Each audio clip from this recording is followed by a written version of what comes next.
اس کو اللہ تک پہنچاتا ہے. یعنی معراج پہ جب گئے سرکار تو ایک فرشتے کو دیکھا کہ جو یہ کاؤنٹنگ کر رہا ہے. تو سرکار کو تو سب پتا تھا، علم غیب جانتے تھے، معصوم تھے، کائنات کے آپ کو بتانے کے لیے پیارے تھے.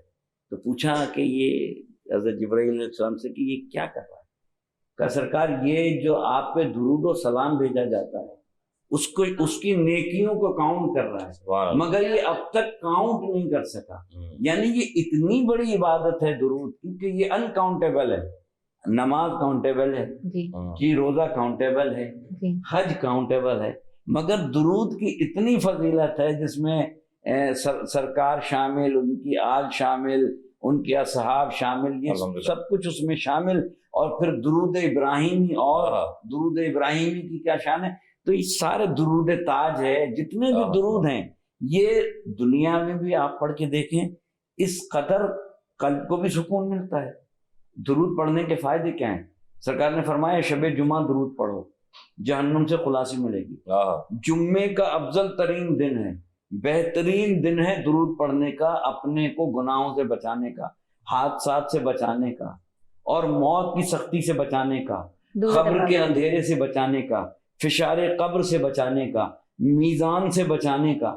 یعنی یہ ساری چیزوں کی آسانی کیا ہے کہ اب آپ اپنی زندگی میں امپلیمنٹ کر لیں درود کو. اور درود کوئی سا بھی درود، سارے درود کامل ہیں. اور جب آپ درود پڑھیں گے تو صرف یہ تو نہیں کہ آپ پہ، آپ کے کردار میں، آپ کے اوصاف میں اس لیے تبدیلی آئے گی کہ جو عمل اللہ بھی کر رہا ہے اور ملائکہ بھی کر رہے ہیں اور مجھ جیسا گناہ گار بھی کر رہا ہے. تو مفتی صاحب کتنی عظمت ہوگی اس درود کی. لیکن قرآن نے یہ کیا فرمایا کہ جب اللہ کے پیارے نبی حضرت ابراہیم علیہ السلام اور حضرت اسماعیل علیہ السلام کعبے کی تعمیر کر رہے ہیں تو اللہ سے دعا کر رہے ربنا وابعث فیہم رسولا منہم یتلو علیہم آیاتک. قرآن کی آیت اللہ نے فرمائی کہ اے اللہ ایسا رسول شہر مکہ میں بھیج جو تیری آیتیں پڑھ کر انہیں سنائے اور ان کو پاک و صاف فرما دے. تو اب آپ دیکھیں ایک مرتبہ اللہ کے پیارے نبی حضرت ابراہیم نے دعا کی کعبے کی تعمیر کرتے ہوئے مکے کے لیے مکے میں ایسا رسول بھیج. کعبے کی جب تعمیر ہو رہی تو دو نبی موجود ہیں، ایک حضرت اسماعیل علیہ السلام اور ایک حضرت ابراہیم علیہ السلام. تعمیر ہو رہی ہے تو دونوں میں سے ایک دعا کر رہے ہیں، ایک دوسرا آمین کہہ رہا ہے. تو آپ دیکھیں اللہ نے اس کا بدل انہیں کیا عطا فرمایا کہ اللہ کے نبی حضرت محمد صلی اللہ علیہ وسلم پر جو درود شریف پڑھا جاتا ہے 1,24,000 پیغمبر آئے ان روایت. لیکن آپ مجھے یہ بتائیں جب آپ نماز پڑھتے ہیں، نماز اللہ کی ہے، رکوع اللہ ہے، رکوع اللہ کا ہے، قیام اللہ کا ہے، سجدہ اللہ کا ہے، لیکن قعدے میں جو درود پڑھتے ہیں وہ رسول خدا کا ہے. لیکن رسول خدا کے لیے جب ہم سلام پڑھتے ہیں نا صرف ان کے لیے نہیں ہوتا. 1,24,000 پیغمبر آئے، ان میں سے کسی اور کی آل یا ان کا نام نہیں آتا، لیکن جب ہم درود پاک کا نام پڑھتے ہیں تو وہ درود پاک کا نام ہے درود ابراہیمی.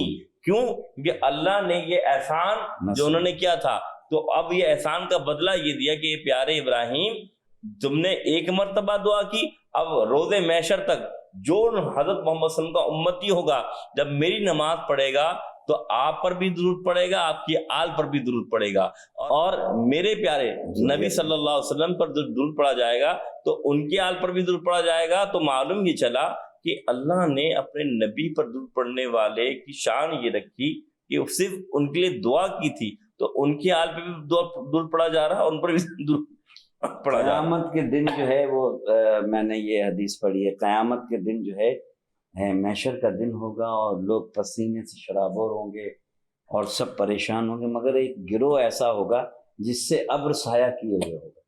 وہ جہاں جا رہے ہوں گے ابر ان پہ سایہ کیے ہوگا. اہل محشر چیخ کے پوچھیں گے کہ پروردگار یہ کون ہیں؟ انبیاء ہیں، رسول ہیں، غوث کتب ہیں.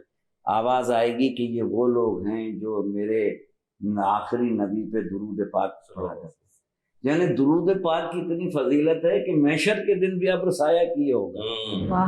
تو وہ درود کامل کب بنتا ہے؟ جب اس میں سرکار کا خاندان شامل ہو، سرکار کے گھر والے شامل ہوں، سرکار کے اصحاب شامل ہوں. جیسے آپ نے کہا کہ جناب ابراہیم اور ان کی آل، یہ حضرت ابراہیم کی آل کون ہے؟ یہ آل علامہ دربندی علیہ رحمہ اہل سنت کے بہت بڑے جید عالم ہیں، وہ لکھتے ہیں جناب ابراہیم کے آل ہی تو یہی ہے، یعنی میرے آقا کریم علیہ السلام ذریت ابراہیم میں سے ہیں اور ان کا خاندان یہ آل ابراہیم ہے۔ تو قیامت تک ہم جو یہ درود پڑھتے ہیں جناب ابراہیم پر اور ان کی آل پر، تو یہ جو آل ہے یہ سرکار اور سرکار کا خاندان ہے، تو یہ قیامت تک پوری دنیا جب تک درود ابراہیم ہی نہیں پڑے گی تو ان کی نہ عبادت کامل ہے، نہ ان کی ریاضت کامل ہے، نہ ان کا حج کامل ہے، نہ ان کا روزہ کامل ہے۔ درود اتنی بڑی عبادت ہے کہ تمام عبادت، یہاں عجیب بات کہنے جا رہا ہوں میں مفتی صاحب سے اجازت لے کے بڑی ذمہ داری سے، کہ جس عبادت میں درود نہیں پڑھا جاتا وہ عبادت آسمان اور زمین کے درمیان بیچ میں معلق رہتی، بالکل لٹکتی رہتی، بڑی آسان اردو میں بتا دوں کہ وہ لٹکتے رہتی۔ کیوں؟ اس لیے کہ اس میں درود شامل نہیں ہوتا، جس میں درود شامل ہوتا ہے وہ عبادت کامل ہوتی۔ کامل کیوں ہوئی؟ اس لیے کہ سرکار پر درود پڑھا گیا، تو جب سرکار پر درود کے بغیر عبادت کامل نہیں ہوتی ہے تو پھر جب سرکار کے بغیر، درود کے بغیر عبادت کامل نہ ہو تو پھر جب سرکار کے اسوہ حسنہ پہ ہم نہیں چلیں، ان کے کہنے پہ ہم نہ چلیں، ان کے بتائے ہوئے راستے پہ نہ چلیں تو پھر ہماری عبادت کیسے کام؟ بالکل جی ایک سوال آیا ہے ہمارے پاس ابھی کہ رمضان میں ہم درود پاک جو ہے جب ہم پڑھتے ہیں تو وہ بھی کیا ملٹیپلائی ہوتا ہے؟ جیسے ہر چیز ہم قرآن پاک پڑھتے ہیں یا کوئی، دیکھیے درود میں نے کہا نا کہ یہ قرآن کی آیت نص قطعی سے ثابت ہے، اور جب قرآن نے فرما دیا تو وہ تو عبادت بن گیا، اور ظاہر سی بات ہے کہ درود کا تو ثواب ملٹی کیا، وہ تو اس کی تو کہتے ہیں کوئی حساب ہی نہیں، تو وہ اب رمضان میں پڑھیں گے تو ظاہر سی اور ثواب میں یہ نا دوبارہ بھی ہوگا، اضافہ بھی ہوگا، اور کتنا اضافہ ہوگا یہ آپ اور ہم نہیں بیان کر سکتے۔ اس کی مثال ایسے ہے، نماز فرض ہے، عبادت ہے، لیکن آپ دیکھیں نماز بھی عبادت، روزہ بھی عبادت، حج بھی عبادت ہے نا کہ ہم کرتے ہیں۔ لیکن میں آپ سے کہوں کہ نماز عشاء جو ہم نے ابھی ادا کی ہے، وہ عشاء کی نماز میں آپ فجر کی ادا کر لیں تو کیا نماز فجر ادا ہو جائے گی؟ نہیں، قضا ہو جائے، پڑھ سکتے ہیں لیکن ادا نماز فجر میں پڑھیں گے، عشاء میں نہیں پڑھیں گے۔ لیکن میں آپ سے کہوں آپ رمضان کا جو ہم روزہ رکھتے ہیں، یہ رمضان کا روزہ آپ رمضان کے بجائے شعبان میں رکھ لیں تو کیا شعبان کے فرض جو رمضان کے جو روزے ہیں شعبان میں ادا ہو جائیں گے؟ نہیں ہوں گے، نفلی روزے کیا نہیں۔ اسی طریقے سے اگر ہم حج کرتے ہیں، ذی الحج میں اللہ کی عبادت ہے نا، کعبہ بھی موجود ہے، صفا مروہ بھی موجود ہے، لیکن پھر بھی چکر لگا لیں ذی الحج کے علاوہ کسی اور مہینے میں، کیا ہم حاجی کہلائیں گے؟ نہیں کہلائیں گے۔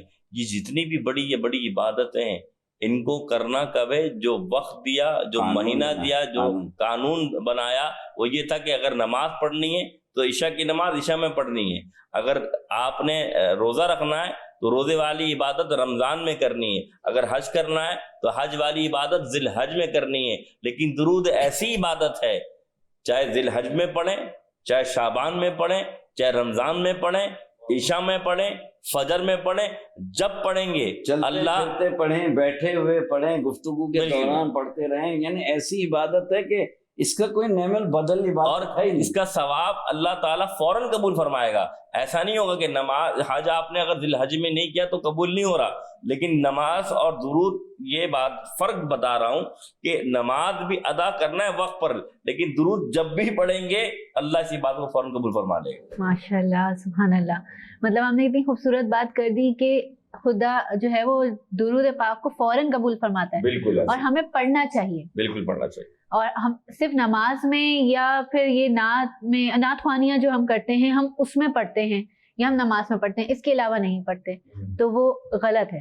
نہیں، یہ بات نہیں ہے، بات یہ ہے کہ نعت خوانی میں بھی ہر عبادت کی ابتدا جو ہے وہ درود سے ہوتی ہے۔ بالکل ٹھیک ہے نا، ہمارے اسلامی معاشرے میں ہر عبادت کی ابتدا جو ہے وہ سرکار کے نام سے ہوتی ہے۔ آپ دیکھتی ہیں نا کہ جب ہم تلاوت کرتے ہیں تو تلاوت کے بعد کیا کہتے ہیں کہ خدا کا نام لیں اور سرکار کی نعت خوانی نہ ہو، اور نعت خوانی ہوتی ہے تو اس میں پہلے کیا پڑھتا ہے نعت خواں؟ پہلے درود پڑھتا ہے، سلام بھیجتا ہے، یعنی سلام، درود اور سلام ایک ہی چیز ہے، یعنی ہم سرکار پر سلام بھیجتے ہیں اور سلام کرنا کیا ہے؟ سنت ہے، جواب دینا واجب ہے. تو ہم سلام اس نیت سے کرتے ہیں کہ سرکار سن رہے ہیں اور ہمارے سلام کا جواب بھی دے رہے ہیں. ماشاءاللہ، ٹھیک ہے نا؟ تو سرکار پر ہم سلام بھیجتے ہیں، سرکار ہمیں جواب دیتے ہیں. وہ عالمین کے لیے رحمت ہے، نہ وہ نہ ہوتے تو کائنات ہی نہ ہوتی. ان کو ہمارے سلام کی ضرورت نہیں. ہم اپنی قبر کے لیے، اپنے فشار سے بچنے کے لیے، اپنے کو بلند کرنے کے لیے حضور پہ درود و سلام کا نذرانہ پیش کر کے اپنی بخشش کا سامان کرتے ہیں.